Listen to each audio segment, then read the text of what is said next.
నమస్తేనండి. ఈ వీడియో వచ్చేసి బాతు గురించి మరికొన్ని విషయాలను మూడో భాగంగా చెప్పదలుచుకుంటున్నానండి. ఈ వీడియో గనక మీకు నచ్చినట్లయితే లైక్ చేసి తప్పకుండా సబ్స్క్రైబ్ చేయండి. థ్యాంక్ యూ అండి. ఇంకా వీడియో విషయానికి వస్తే ఈ బాతులు వచ్చేసి మొదటి వీడియోలో చెప్పుకున్నట్టు నీటి లోపల ఈదగలవండి.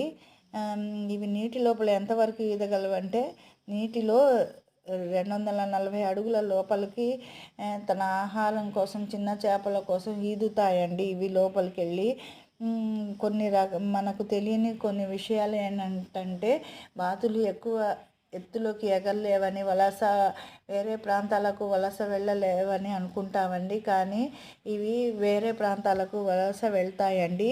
ఇవి గంటకు 80 కిలోమీటర్ల వేగంతో ఆకాశంలో ప్రయాణిస్తాయండి. భూమి నుంచి 21,000 అడుగుల పైకి ఎగరగలవండి.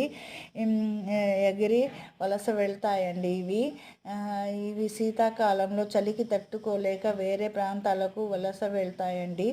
ఇవి వసంతకాలంలో గుడ్లను పెట్టడానికి ఇష్టపడతాయండి. ఇంకా పిల్లల సంరక్షణ విషయానికి వస్తే ఆడబాతే మొత్తం చూసుకునిద్దండి.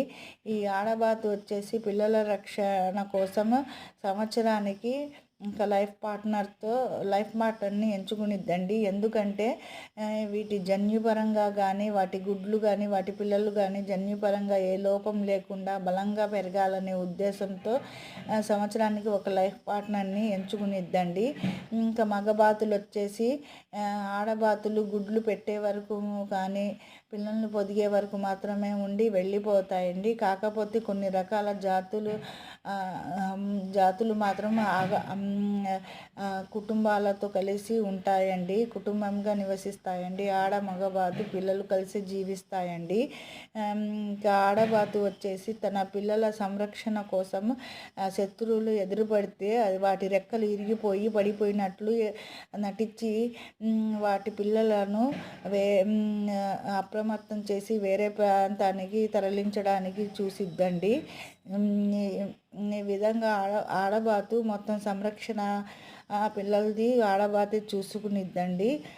ఇంకా ఇవి మానవులతో చాలా అనుబంధాన్ని ఏర్పరచుకుంటాయండి. ఇవి మానవులు ఎవరైతే బాగా చూసుకుంటారో వాళ్ళ మీద చాలా ప్రేమను పెంచుకుంటాయండి. ఇవి ఆసియాలో ప్రేమకు మర్యాదకు చిహ్నంగా కూడా చూస్తారండి. థ్యాంక్ యూ అండి.